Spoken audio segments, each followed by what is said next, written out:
Curious Owl here, and today I have my September 2022 wrap-up.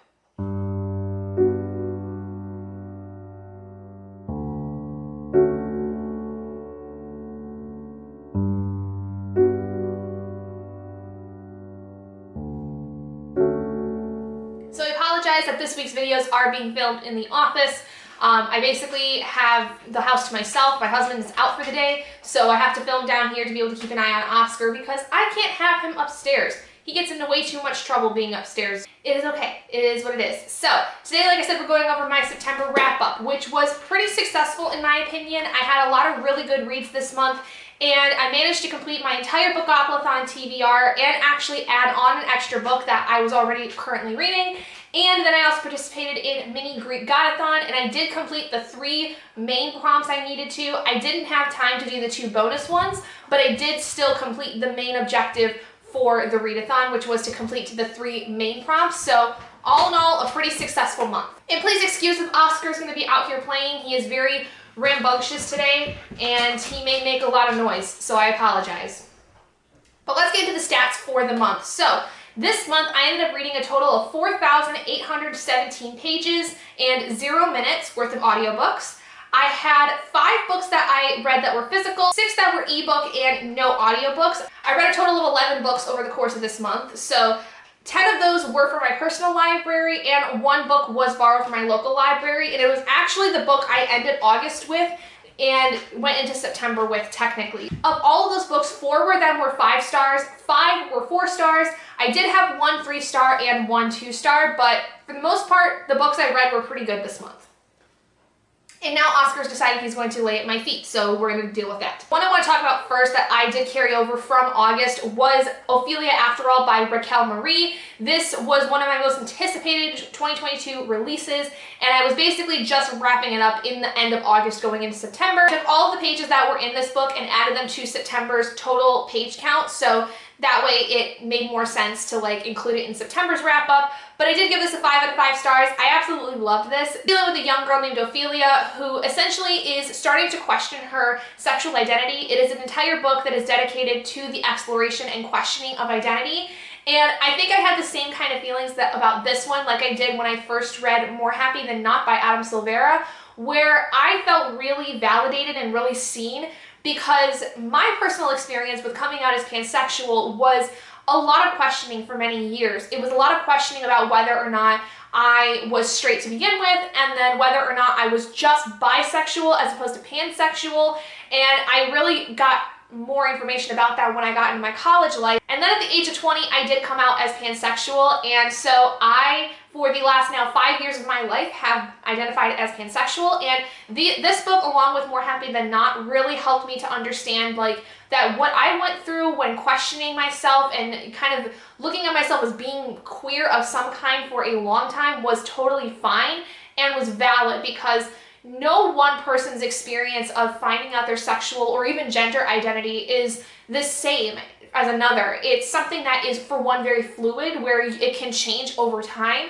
and 2, it is something that is very personal. You come to your identity on your own without anyone really having any say in it, and if people try to have a say in it, then that's an issue, and you need to, discuss things like that with them. There's some homophobia that is rampant through this because it is a book that talks about LGBTQ issues, so be aware of that going into it, but it definitely was super heartwarming. Definitely feel like this is something I would have loved to have read as a teenager, and would have really, I think, helped answer a lot of questions about myself if I had read it in that time, because I know that More Happy Than Not, when I had first read it, was, that feeling for me where at the time I was questioning a lot of things, and that's actually the book that helped me come out, was More Happy Than Not. The next book I ended up reading was the 2nd issue of the 3rd volume of Critical Role Vox Machina Origins. Gave this also a 5 out of 5 stars. Anything to do with the Critical Role world is pretty much going to automatically get a 5 out of 5 stars for me, because purely the attention to detail, especially with these origin stories of characters I specifically really love from having watched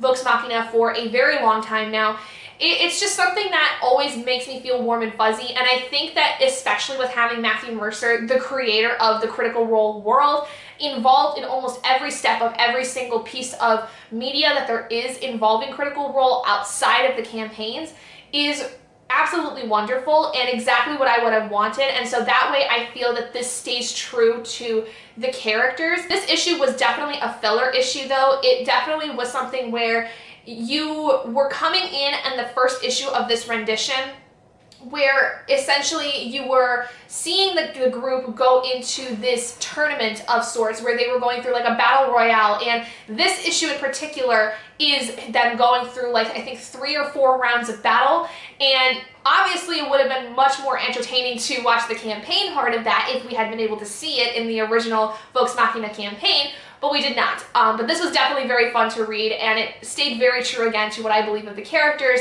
from what I know of the campaign, and definitely was worth the read. The Critical Role issue was for my Wheel of D20 pick, which was to read a book with 2 or more authors, and also counted for Bookoplathon for an LGBTQ IEP plus book, as one of the main characters in the Vox Machina team is canonized as bisexual. The next book I read was I'm Glad My Mom Died by Jeanette McCurdy. I mainly listened to the audiobook of this, but have the ebook version, so I counted the ebook as the one I read, because I did basically track along and read along with the audiobook, but also gave this a 5 out of 5 stars, mainly because I have a hard time with rating memoirs anything other than 5 stars, because the memoirs are the person's experience of their life. This one in particular dictates Jeanette's story of becoming a child star and dealing with the fact that her mother was her manager for much of her life, and a lot of the mental, in some ways physical and emotional abuse that she sustained at the hands of her mother, and all the things that basically led up to her mother's eventual death from cancer, and even going so far as to explain the things that happened immediately after and several years after her mom's death, the lasting mental issues that Jeanette had dealt with, as well as talking a little bit about the things about iCarly that many of us that were fans of the show would have not really known, as well as what she had dealt with doing the show Sam and Cat. There is also mention of the fact that she had been taken advantage of and abused by Dan Schneider. He is not named as Dan Schneider, he is named as the creator, but all of us that were fans of iCarly and Sam and Cat and Victorious would know that Dan Schneider was behind a lot of those things after having seen things with like Amanda Bynes coming out about the abuse that she had sustained by Dan Schneider, as well as various other young women in the Nickelodeon sphere in that time frame. So definitely go into this with the expectation that you're probably going to be very angry and very sad throughout this, because it is something that makes you very upset to read, because you almost feel defensive for Jeanette because of the fact that you do care and the fact that you can really sympathize with her, but also go into this understanding that this is also from a very privileged person. A friend of mine, Grisha Reads, had read this herself as well and had a lot of interesting things to say about the fact that being somebody that was in a very different place in her life and had come from a very different background, had a very different perspective of this book that I do think needs to be acknowledged. And that is the fact that while Jeanette, never taking away from her experience and what she dealt with at all, she did have a very privileged upbringing. For one, she's white, right? And the second thing being that she grew up to become a very popular child star. There are not many people who, in her position, that would be able to say the same.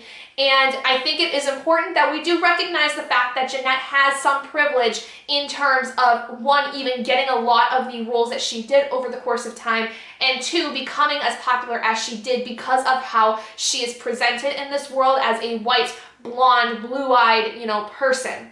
Now, again, that is not taking away from her experience at all. This memoir is definitely something that you should read if you would like to know more about what really happened to her, and also a lot of the inner workings of how being a child star had gone when she was at that age. Go into it if you are somebody that does not identify in any way with Jeanette, whether it's by race, by gender, by economic standing. You may get a little upset because of the fact that she sounds like she may be whining about a lot of things that you may have wished that you had, but please keep in mind, again, this is her experience. Please treat it as such. But definitely do recommend going into this because of the fact that it is something that needs to be addressed in terms of Hollywood and the way that they treat especially very young women and children. I'm Glad My Mom Died was my Gabby pick for the Wheel of D20 for this month, and also for Bookopothon was for my highest rated role. The book I ended up completing was Long Live the Pumpkin Queen by Shay Earnshaw. This is a book adaptation sequel of the story of The Nightmare Before Christmas. Many of us know The Nightmare Before Christmas being one of the most popular Halloween movies that there is, personally one of my favorites. And this is Shay Earnshaw's adaptation of a sequel with Sally. Specifically, what would happen if Sally did become the Pumpkin Queen and maybe wasn't all it was cracked up to be, and she got really scared and nervous about being queen and really becoming something that she was not ready for. The story really takes that and runs with it. It actually opens up an entire new aspect of the entire world that we know of The Nightmare Before Christmas. There's an entire world that we've never explored before that Sally learns about, and ultimately is the main plot of the story, because when she opens the door to that new world, she accidentally releases something that threatens every single world, every single holiday world that there is in existence, and Sally has to essentially figure out how to solve that issue before everything is lost to her. And so it's a really fun story. I definitely think Shay had done a really good job with getting us into that atmospheric world of The Nightmare Before Christmas. It really feels like she studied the movie super, super well. Obviously was a huge fan of it to even want to create an adaptation in this world, but even the way that Sally comes across on the page is very authentic to what you see in the movie, and so it just was really fun. The only thing I will say is that I did feel like by the end it got a little slow, I got a little lost with some things, but the overall world and lore building that is within this was by far some of the most interesting stuff I had read. A lot of stuff I never would have thought of to think about in the first place, especially in terms of where exactly Sally came from. Who exactly created her? Was it Dr. Finkelstein? Was it somebody else? You know, like, it was really interesting to showcase a lot of different things that we may have had questions about in terms of Sally in particular. So definitely do recommend, especially for the Halloween time as it is now going into October. Would highly recommend to put this on your TBR just for a cute, cozy, fun little read. And it's very quick to read. Like, I got through this in almost an entire day, so it's definitely possible for you to sit down in one sitting and get through the entire thing. But I ended up giving this a 4 out of 5 stars. This for the Wheel of D20 was for my prompt for adaptation, and for Bookopothon was for the prompt Autumn. I may have kicked my camera, so if it slid over a little bit, I apologize, but the next book I ended up completing was my final Wheel of D20 prompt for this month, which was The Daughter of Dr. Moreau by Sylvia Moreno Garcia. Now, I also gave this a 4 out of 5 stars, and I'm actually very surprised to say that I really did enjoy this. I was a little hesitant going into this one because of the fact that I did not know how much we were going to really explore in this world, with it being a fairly short novel and it being basically a retelling and kind of readjustment of The Island of Dr. Moreau by H.G. Wells. Now, if you're not familiar with the original story, The Island of Dr. Moreau, it is about a man who washes up on shore to this island and finds out that there is a doctor who is essentially creating human and animal hybrids and trying to basically let these loose on the world, his creation, and earn a lot of money by being able to do so. Now, The Daughter of Dr. Moreau has a lot of those same core elements where we have a doctor who is creating hybrids. There is a man who does come to this place in Yucatan, Mexico. Now, it's not that he washes up on shore, he actually comes to get a job, and that is one of our main characters in this story, Montgomery. But we also find out that the doctor has a daughter named Carlotta.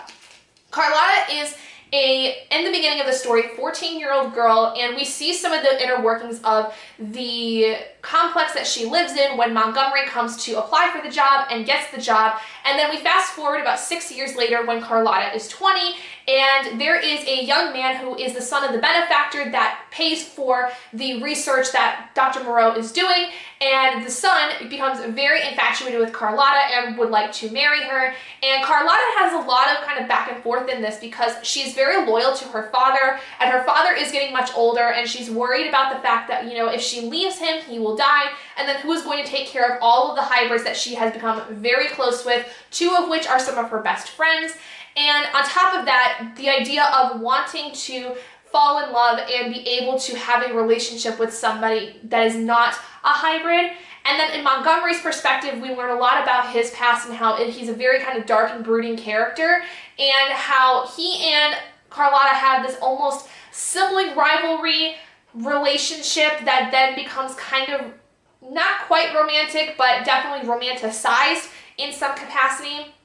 Personally, I think that is where I have my biggest issue with this book, is that I do not think there should have ever been any kind of romance between Montgomery and Carlotta. I definitely feel like it was unnecessary, and I would have preferred if it was that very overprotective older brother kind of scenario with Montgomery. I think that also the fact that he had a lot of baggage was the other reason why I did not think that that was very feasible, was that he has a lot of issues that Carlotta does not need to deal with. She does not need to sign up for all of that emotional baggage he has, because truthfully, he doesn't really trust very many people, let alone Carlotta. And this is a story where we basically discover both of these characters and their flaws and their, shortcomings, and how they end up being able to work together despite this very kind of tumultuous relationship they start to develop over time. And I do believe that, in all honesty, I don't think Carlotta really needed any romantic interest.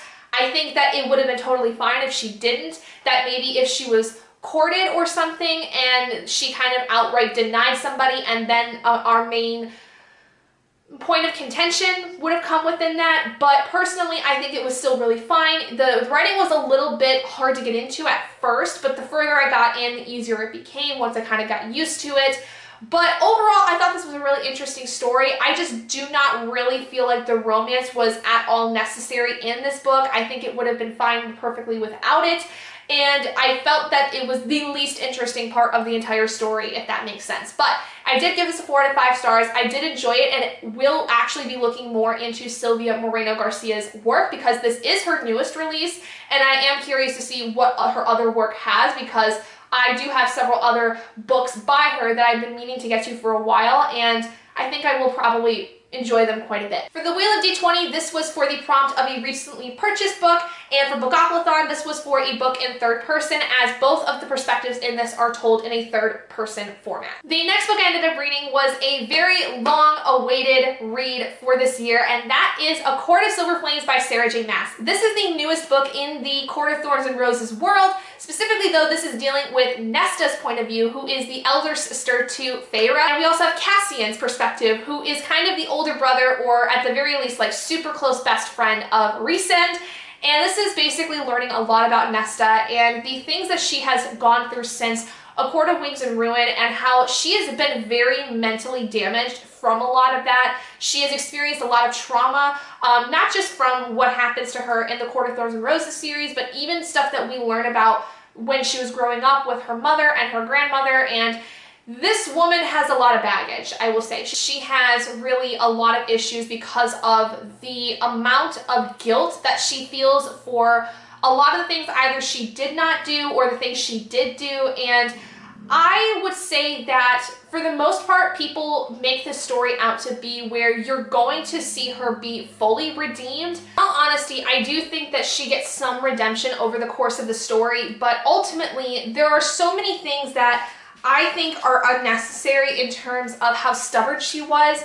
I think that that really, for me, was the thing that did not allow that full redemption. Was she was so stubborn to the point where she knew she was making poor decisions and still decided that those decisions were better than no decision at all. And the pure amount of frustration I felt over the course of the book, to the point where I had to drop the book several times so that I could take a break and take a breather and walk away from Nesta for a hot second, was the reason why I did not end up giving this a 5 out of 5 stars. I ended up giving it a 4 because I just felt like the pure rage I was feeling was completely unnecessary.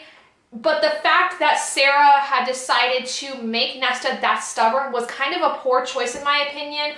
I think that if she really wanted this to be a redemption for Nesta, it would make more sense for her to really actually truly see the error of her ways, instead of being like, yeah, I may have done those things, but I'm not going to change that much. I'm just going to kind of like try to be better going forward and be more mindful, which, yeah, that's great and all, but you have to still apologize for a lot of things going on in this whole world. And on top of that, though, we get a lot of really interesting world building in terms of what's going on now with the fact that the war that was happening in A Court of Wings and Ruin is done, but also not quite done. And we learn a lot about what is going on with Rhysand and Feyre over the course of this book, because there is a plot involving the war aspect that is playing into this. And we are seeing Nesta having to not only deal with those things, but then her own stuff going on with Cassian and the things that she learns over the course of her training that she goes into with Cassian, as well as the things she explores about the world with a couple of friends that she makes along the way, which was very satisfying. I am very happy to see that Nesta has grown a lot in this story, and I am very excited to see how the next 2 books in this series play out, because I think there's a lot of room for growth for her still, and I would be very happy to see that by the end of this, she becomes a very different woman. I will say she becomes a very different woman by the end of this book, but I'm excited to see how much more of a different woman she becomes later on. A Court of Silver Flames was used for my Bookathon prompt for a book with pattern or text on the cover. And this also was the final book for the ACOTAR read-along that I was doing with Princess from Castle Library. I don't even know if any of the people that were doing that actually ever finished the series, but I stuck with it, so I'm pretty proud of myself that I actually have read everything in this series up to now. But now I need to wait for the next one, which I have no idea when it's going to come out, so that's frustrating. The next book I ended up completing was a read for my Finish of DNF series, which was A Darker Shade of Magic by V.E. Schwab. This I ended up just barely finishing. This was my 2-star read for this month because it was incredibly boring. I thought I was going to really enjoy this with the fact that it was a portal fantasy, that there was going to be a lot of things involved in it that were going to be very different from what I had read of other fantasies in the past. But I did not care about the characters, I did not care about the world, I did not care about the stakes that were involved in this world. I was bored. I only barely managed, like I said, to finish this book, and it was so not worth my time. I did end up DNFing the entire series after this book. I do not want to read the other 2 books in the series. So unfortunately for that video, there was another failure in the sense that I did not finish the series, but I did end up DNFing it.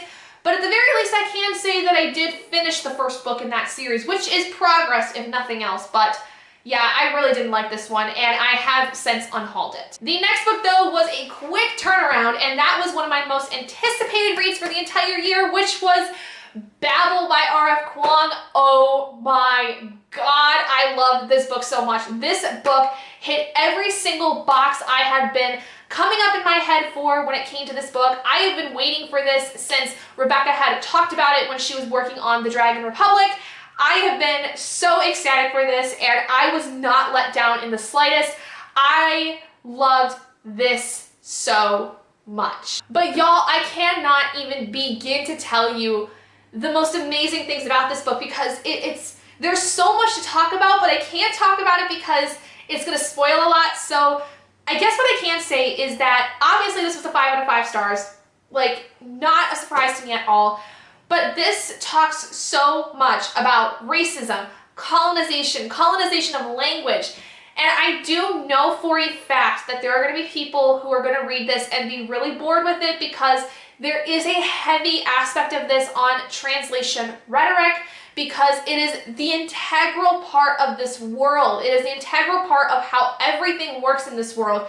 And I know that there's going to be a lot of people who are going to be really bored of that, but I found it so fascinating because it was such a very different way of doing magic in this world. It just was like everything I had asked for. I was so excited to, first of all, see this place at Oxford, and then also doing a lot to do with translation and a lot of what Rebecca has been studying herself and learning about translation and the colonizational aspects that she brought in again that she did in the Poppy War. There are so many good things about this book that I just can't feel like I can talk about without spoiling anything. Please just go read it if you have any interest, and please read it. It's so good, and I think she's such a talented writer. Like this, author is an auto-buy author for me. I am so excited for her next book to come out next year in February, which is going to be very interesting. It's going to be very different than anything she's written before. So I just can't wait. Babble was completing my final Bookathon prompt, which was to read a book with buildings on the cover. Babble was also the book club read for Princess's Royally Booked Book Club, and I was really glad to be able to read it for the book club. It gave me the perfect excuse to make sure I read it this month, so very happy that I ended up doing so. I kicked my camera, so again, if it tilted, I apologize, but the next book I ended up reading was the Brandon Sanderson read-along book for this month, which was The Way of Kings by Brandon Sanderson. This is the first book in the Stormlight Archive series, and I am actually very sad to say I was a little disappointed with this one. I did rate it a 3 out of 5 stars. It wasn't awful. This is very much a book that takes over 1,000 pages of world building to get us set up in this world. Now, keeping in mind, by the end of this, there is enough of plot developing that like you start to understand who certain characters are, what their purpose is in the world, that I think that going into Words of Radiance we're going to start seeing a little bit more plot develop. But this book almost entirely is world building. It is world building of the characters themselves and where they come from, specifically Kaladin. We learn a lot about Kaladin's background. He was supposed to be a medical apprentice and then ends up becoming a soldier for a very specific reason that you learn in the story. And you also learn that at the very beginning, he was captured and made into a bridge man, which basically is like a kind of soldier where like they're the front of the lines. They take bridges to cross these like chasms or something. And essentially, he could very easily die because of the fact that they're front of the line. And over the course of the story, you see him developing friendships with the people that are in his group and really coming into his own, definitely becoming, I think, a very underestimated character at first and then showcasing just how strong he really is. I ended up actually being able to use this for an additional prompt for Bookathon, which was for the favorite trope. And this trope of the character being underestimated and showing up everybody and proving or finding out that they're actually much more capable than they originally intended or thought they were is like one of my favorite tropes of all time. I love that. I love it when characters, for one, see their own worth and two, really come into their own. But I do think that this story relies very heavily on a lot of that world building because even without Kaladin, looking at characters like Shallan and Dalinar, there are a lot of things that we have to sift through in terms of understanding the world and the politics that are involved in the world that I think bogged the story down a lot because there's not really much of a coherent plot, I guess, that you would be able to suss out because each individual character has their own motivations that you can see, but there's not really one unified plot going on other than the fact that this is all centering around this idea that there's a war going on.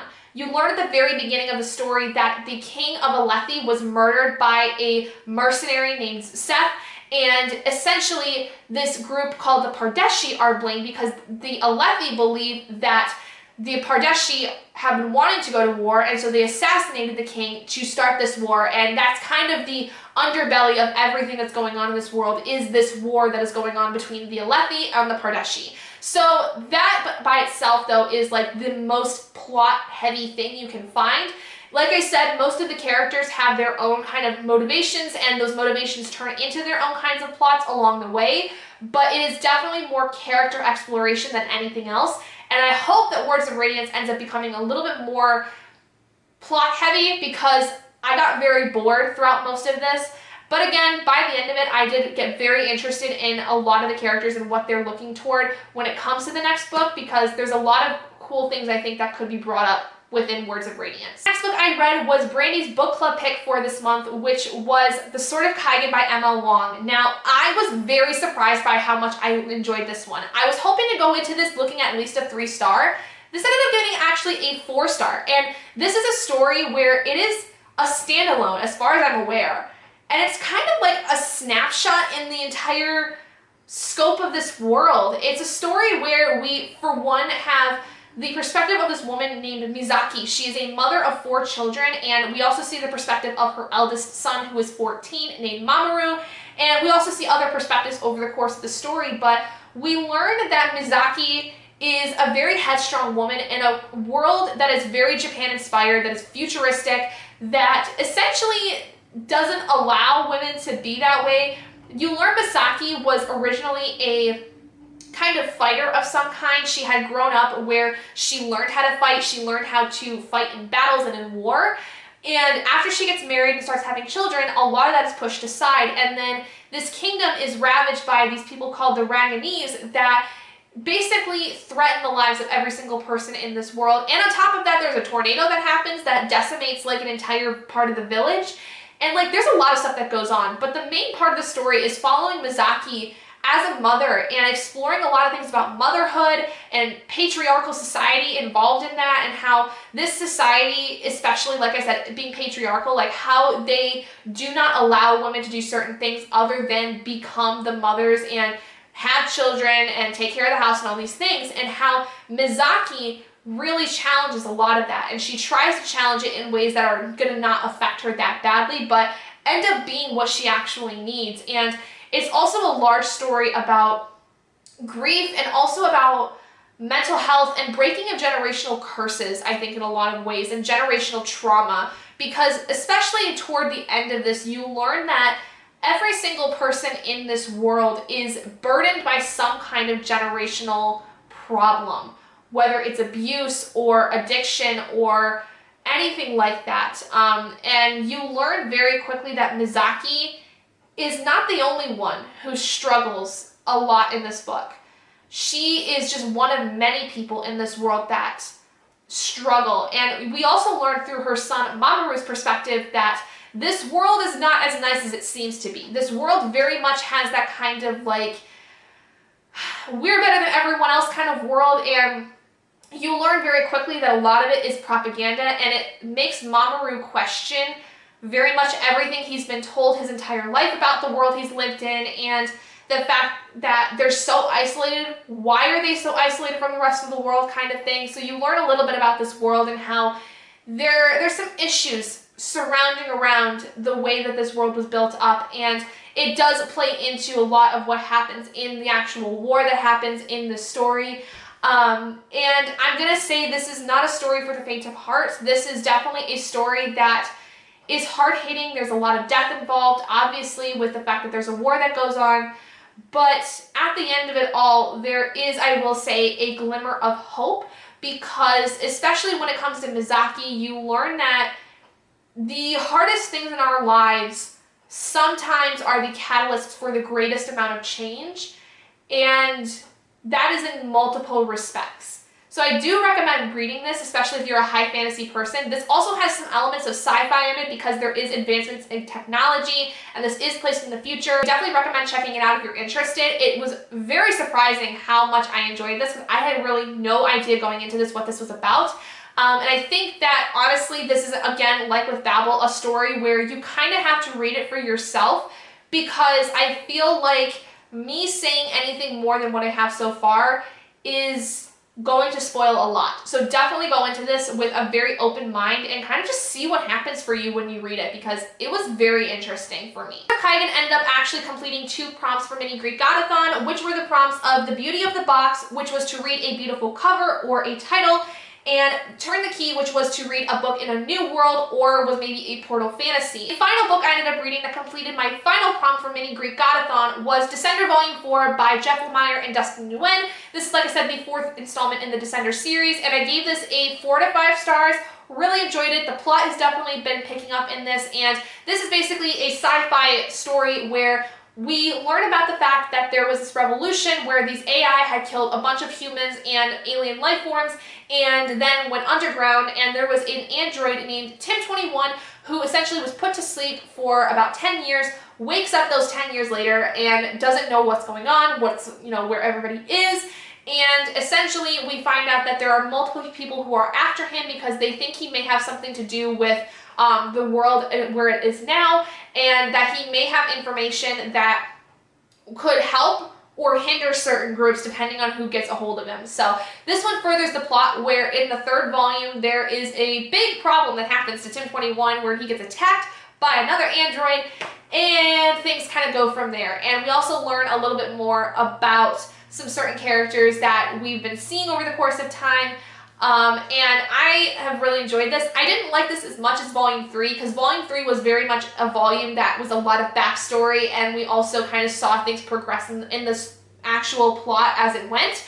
This was mostly just the plot itself, and I don't know, it just didn't hit the same way that the third volume did, but was still really enjoyable. For Mini Greek Godathon, this completed the final prompt I needed for the required prompts, which was Unleash Its Evil, which was to read a book with a villain origin or a book that had a large villain at the center of the world. So that being said, those are the books I ended up reading over the course of the month. Let me know what you guys ended up reading in the comments below. Did you read anything that I did? What did you think of it? If you read Babble, please tell me what your thoughts were. I would love to have a discussion on this book because it was so good in my opinion, but I love hearing everybody else's perspectives on the book as well. Like I had said, Babble was a book club read, and so I had a really great discussion with everybody in that group, but I would love to hear other people's thoughts on it too because of the fact that, like, I want to know, how did everybody else think about it too? But thank you guys so much for joining me today. If you guys did enjoy this video, please do give it a big thumbs up, and if you haven't already and you'd like to be and would like to see more content like this, go ahead and hit that button down below and subscribe, become an owlette in our flock, and I will see all of you guys in my next video. Bye guys!